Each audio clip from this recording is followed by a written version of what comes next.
Un gimmick. Un acteur de télé. 5 secondes plus tard, un maître s'incline.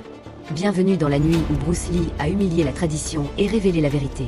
Salut à tous, bienvenue sur Universal Life. Mars 1966. Pavillon Hamilton, San Francisco. Les organisateurs du Salon des Arts Martiaux de la Côte Pacifique ont une idée géniale. Inviter Bruce Lee, star de la future série Le Frelon Vert. Juste pour vendre des tickets. Un gadget. Un clown qui fait des coups rapides. Les vieux maîtres ricanent. Un sensei Shotokan croise les bras. Les arts martiaux réduits à des acteurs qui font des pirouettes. Bruce n'entend rien. Il s'étire en silence. 25 ans. Corps de danseur. Regard d'observateur. Il n'est pas là pour briller. Il est là pour apprendre. Le spectacle commence. Démonstration classique. Kata synchronisé. Planche brisée. Applaudissements polis.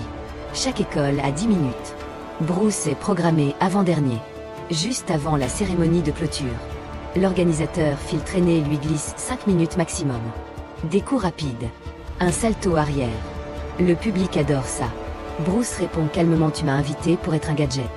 Ce n'est pas pour ça que je suis venu. Phil cligne des yeux. Bruce monte sur le tatami. Costume noir sobre. Pas de couleur. Pas de frime. Il se place au centre. Silence. Il parle d'une voix posée qui porte jusqu'au fond. Qu'est-ce que les arts martiaux? Tradition? Répétition? Ou capacité à s'adapter? À s'exprimer honnêtement dans le combat?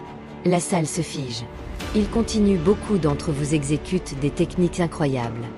Mais que se passe-t-il quand elles sont interrompues? Quand l'adversaire ne suit pas vos formes? Un ricanement au premier rang. Bruce descend en garde simple.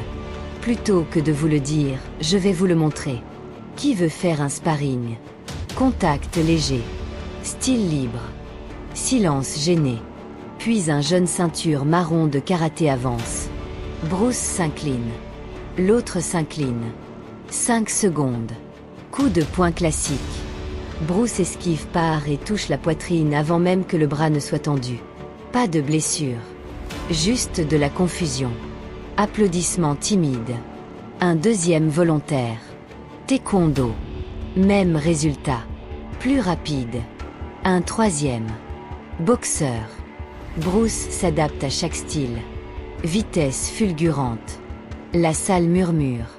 Les maîtres décroisent les bras. Bruce n'humilie pas. À chaque fois il s'incline puis explique. Ce coup part de l'épaule. Pas de rotation des hanches. D'où le manque de vitesse. Ce coup de pied magnifique mais prévisible.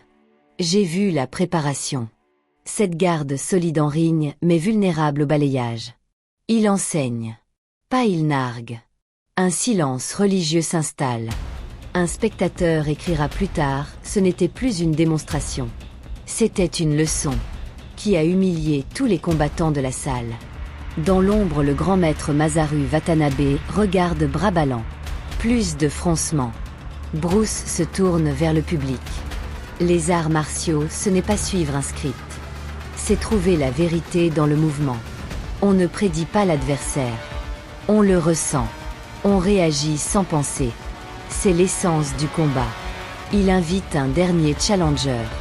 Longue pause. Puis Masaru avance lentement. La salle retient son souffle. Tout le monde pense défi. Au lieu de ça, le grand maître s'arrête au centre, s'incline profondément. Pas un hochement. Une révérence complète. Réservée à un professeur. Il parle doucement: j'avais oublié pourquoi j'avais commencé les arts martiaux. Merci de me le rappeler. Silence total. Bruce rend l'inclinaison. Calme. Gratitude. Pas fierté. Ce qui devait être un gadget devient inoubliable. Phil, traîné en haut du balcon, reste figé. Il avait booké Bruce pour du spectacle. Maintenant la salle réfléchit. Écoute. Apprend. L'énergie a basculé. Masaru se tourne vers le public. Ce jeune homme a démontré ce que beaucoup oublient. Vitesse et puissance ne servent à rien sans compréhension. Les formes sans ressenti ne valent rien. On devient rigide quand on arrête de questionner. Un autre maître applaudit lentement. Puis un autre. Puis toute la première rangée. Pas d'ovation tonitruante. Une montée lente. Venue du respect. Bruce reste immobile. Tête baissée. L'animateur voix tremblante merci Bruce Lee. Bruce redescend. Couloir étroit. Les instructeurs s'écartent. Certains s'inclinent. D'autres détournent le regard. Mais plus personne ne doute. Phil le rattrape essoufflé. Bruce, c'était quoi ça? Bruce sourit gentiment, tu m'as demandé un gadget. J'ai préféré te surprendre. Phil rit nerveux, tout le monde parle. Bruce tapote l'épaule, les arts martiaux doivent faire ressentir, pas juste suivre. Dehors, l'air est froid. Quelques élèves rejouent maladroitement les gestes de Bruce.